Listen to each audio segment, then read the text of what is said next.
Media మిత్రులందరికీ నమస్కారం. నిన్న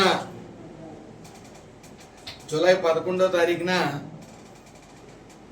పేరు నాని ఒక వైసీపీ కార్యక్రమంలో మాట్లాడుతూ లోకేష్ గాడు అని సంబోధించడం జరిగింది. ఒరే పేరు నాని, లోకేష్ గాడు ఏంట్రా గాడిద, అచ్చూసిన ఆంబోతులో తయారయ్యి వయసు వచ్చి కూడా నీకు బుద్ధి లేకుండా ఉంది. ఏం మాట్లాడుతున్నావో నీకు కానీ నీ అధినాయకుడికి కానీ తెలియట్లే. అధినాయకుడు ప్రెస్ ముందుకు వచ్చి రపరపా నరికేస్తే తప్పేముంది అని అంటాడా?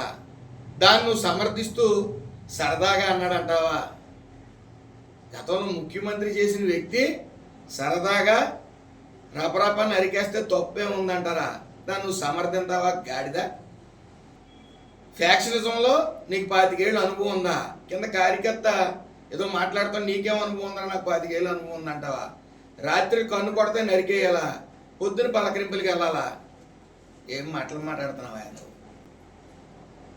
అసలు నీకు వయసు వచ్చింది, బుద్ధి ఉందా అని అడుగుతా ఉన్నాను. నువ్వు అవినీతి చేసింది నీకు కొన్ని పొట్లు తెలుసు. నీ ఇంట్లో ఆడవాళ్ళ చేత అవినీతి చేయించి నీ శ్రీమతి చేత చంద్రబాబు నాయుడు గారు ఆడవాళ్ళు జోలికి వెళ్ళరు, ఆడవాళ్ళని అత్యంత గౌరవిస్తారని నీ ఆలోచన నిజంగా వర్కౌట్ అయింది. ఈ కుక్కల గురించి నువ్వు ఏమైనా పిహెచ్డీ చేసావేమో నాకు అది తెలియదు, కానీ మురిగే కుక్క కరదని, సైలెంట్గా వచ్చి కుక్కలు పట్టుకుంటాయని, చిత్తకాచిన కుక్క ఏం చేస్తుందని నువ్వు పిహెచ్డీ చేసావు, అందులో సందేహం లేదు. ఆల్మోస్ట్ ఆల్ నువ్వు ర్యాబిస్ వచ్చిన కుక్క లాంటి వాడు కాబట్టి వాటి గురించి ఎంక్వైరీ చేయడంలో తప్పులేదు, వాటి గురించి పిహెచ్డీ చేయడంలో తప్పులేదు.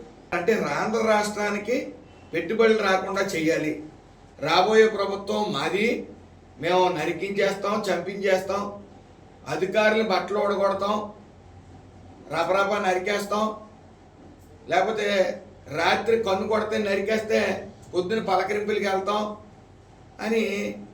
అలాగే ఇంకొకడు ఉన్నాడు ప్రశాంత్ కుమార్ రెడ్డి, వాడేమంటాడంటే ఆడవాళ్ళని దూషిస్తూ ఉంటాడు.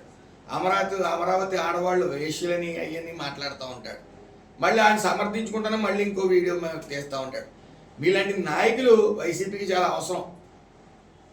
అలాగా రెడ్ బుక్ ఓపెన్ చేయకుండానే ఒకడు బాత్రూంలో కాలు జారి పడిపోయాడు, ఒకడికి హార్ట్ స్ట్రోక్ వచ్చేసింది, ఒకడు నల్ల జుట్టు కాస్త 10 రోజుల్లో తెల్ల జుట్టు అయిపోయింది. వీడు వంతు ఎప్పుడు వస్తుందని వీడి భయం, ఏ పిచ్చి వ్యాఖ్యలు మాట్లాడుతూ ఉంటాడు. అసలు ఈ మ్యానుఫ్యాక్చరింగ్ యూనిట్ ఏమైనా పెట్టారా? పిల్ల సైకిల్ని తయారు చేసే యూనిట్, అలా ఫ్యాక్సినిస్టులు తయారు చేసే యూనిట్ ఏమైనా పెట్టాడా? మైక్ ఉంది కదా అని పిచ్చిబాబుడు వాగటం, ఏది పడితే అది వాగటం. అసలు సభ్య సమాజంలో మీరు ఏం మాట్లాడతారో మీకు అర్థమవుతూ ఉందా? రెడ్ బుక్ డైరెక్ట్గా లోకేష్ గారు పాదయాత్ర చేస్తున్నప్పుడు డైరెక్ట్గా రెడ్ బుక్ అమలు చేస్తా అవినీతి చేసిన వాళ్ళ పట్లని డైరెక్ట్గా ప్రకటించినప్పుడు మేకపోతు గాంభీర్యం ప్రదర్శించారు. ఒకడంటాడు మడిచి ఎక్కడో పెట్టుకో అన్నారు. మరి ఎలక్షన్ అయిన తర్వాత 11 సీట్లు వచ్చిన తర్వాత మడిచి ఇళ్ళు ఎక్కడ పెట్టుకున్నారో మరి తలకాయ. రాజశేఖర రెడ్డి గారికి జగన్మోహన్ రెడ్డికి పోలిక. గెలక ముందు వరకు తండ్రి పేరు ఫోటో వాడటం, చెల్లిని వాడటం, తల్లిని వాడటం, చిన్నాన్న వాడటం, చిన్నాన్న కూతురిని వాడటం ఎలక్షన్స్లో. మరి గెలిచిన తర్వాత వాళ్ళందరినీ ఒకడిని గెలవక ముందు వాళ్ళ చిన్నాన్న నరికేయడం, గొడ్ల వేయటం, చెల్లిని గెంటేయటం, గెలిచిన తర్వాత తల్లిని గెంటేయటం. మరి ఆ రోజున అలా ఇంట్లో వాళ్ళనే చేరదీయలేనోడు రాష్ట్రానికి ఏం చేస్తాడు అనుకుంటాం. అలా అతనికి అవగాహనే లేదు. ఈ పేరు నానికి అసలు అవగాహన ఉంటే డిబేట్కి రావాలి. లోకేష్ గారితో ఒక్క 10 నిమిషాలు డిబేట్కి వస్తే మీకు నెత్తికౌరులు అన్నీ వస్తాయి. 32 మంది కార్యకర్తలను చంపారని చెప్పి స్టార్టింగ్లోనే చెప్పారు, వాళ్ళ పేర్లు చెప్పమంటే ఇప్పటికీ చెప్పలేరు. మీరు ఏ పనులు అయితే చేస్తున్నారో మీలాంటి నాయకులు, దేశ నాయకులు, ప్రపంచ స్థాయి నాయకులు, పేరు నాని కానీ కొడాల నాని కానీ బూతుల్లో పిహెచ్డీలు చేశారు, కుక్కల గురించి పిహెచ్డీ చేశారు, నరికేయడం గురించి పిహెచ్డీ చేశారు, ఫ్యాక్షనిజం పిహెచ్డీ చేశారు. అసలు సిగ్గు ఉందా అని అడుగుతున్నాను పేరు నాని.